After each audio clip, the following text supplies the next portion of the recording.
Assalamualaikum warahmatullahi wabarakatuh. Perkenalkan, nama saya Suliaswati dari kelas 01 PKK 18, konsentrasi tata busana pendidikan kesejahteraan keluarga, Fakultas Teknik Universitas Negeri Makassar. Pada kesempatan ini saya akan membahas makalah saya mengenai pendekatan filsafat ilmu. Dan langsung saja kita masuk pada materi pertama, yaitu mengenai pendekatan positivistik. Menurut Auguste Comte, positivistik atau positivisme berasal dari bahasa Latin yaitu positivus atau ponere yang berarti meletakkan. Positivisme merupakan cara pandang dalam memahami suatu objek berdasarkan sains. Dalam filsafat, positivisme merupakan istilah umum untuk posisi filosofis yang menekan aspek faktual pengetahuan, khususnya pengetahuan ilmiah, sehingga dalam pendekatan ini, pendekatan positivistik lebih menekankan pada pengamatan secara langsung atau empiris, serta juga menggunakan pada penalaran metode induktif, guna mendapatkan suatu kebenaran yang pasti.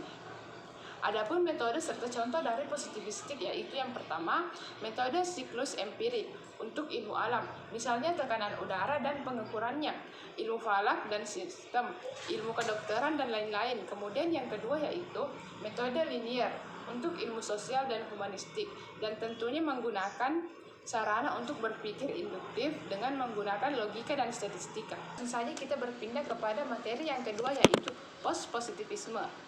Munculnya gugatan terhadap positivisme dimulai pada tahun 1970 hingga 1980-an.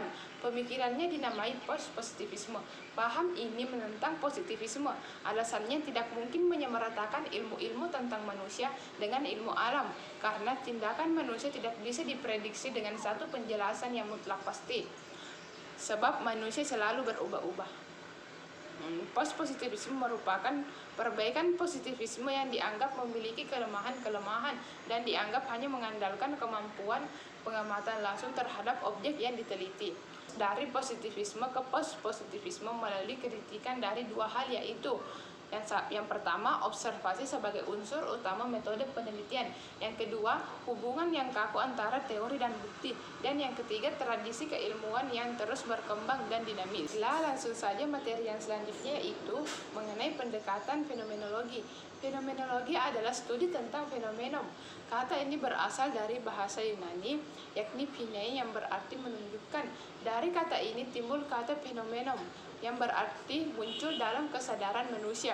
Dalam fenomenologi ditetapkan bahwa setiap gambaran pikir dalam pikiran sadar manusia menunjukkan pada suatu hal, keadaan yang disebut intensional, berdasarkan niat atau keinginan. Dari beberapa pengertian sebelumnya dapat dipahami bahwa fenomenologi berarti ilmu tentang fenomena-fenomena apa saja yang nampak. Pilihan dari pendekatan fenomenologi yang pertama yaitu sebagai suatu metode keilmuan, yang kedua mengungkapkan ilmu pengetahuan atau kebenaran dengan benar-benar yang objektif, dan yang ketiga yaitu fenomenologi memandang objek kajian sebagai bulatan yang utuh, tidak terpisah dari objek lainnya. Adapun kekurangannya itu pengetahuan yang murni objektif tanpa adanya pengaruh berbagai pandangan sebelumnya, baik dari adat, agama, ataupun ilmu pengetahuan, merupakan suatu yang absurd. Kemudian yang kedua yaitu pengetahuan yang didapat tidak bebas dari nilai, tapi bermuatan nilai.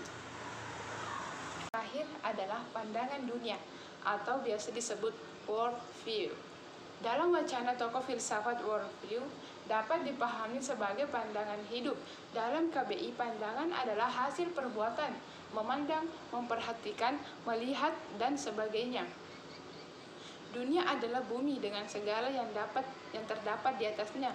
Dan yang kedua, sedangkan term yang dipakai dalam bahasa Inggris atau dalam bahasa Jerman yang semakna yakni Weltanschauung dengan arti pandangan hidup.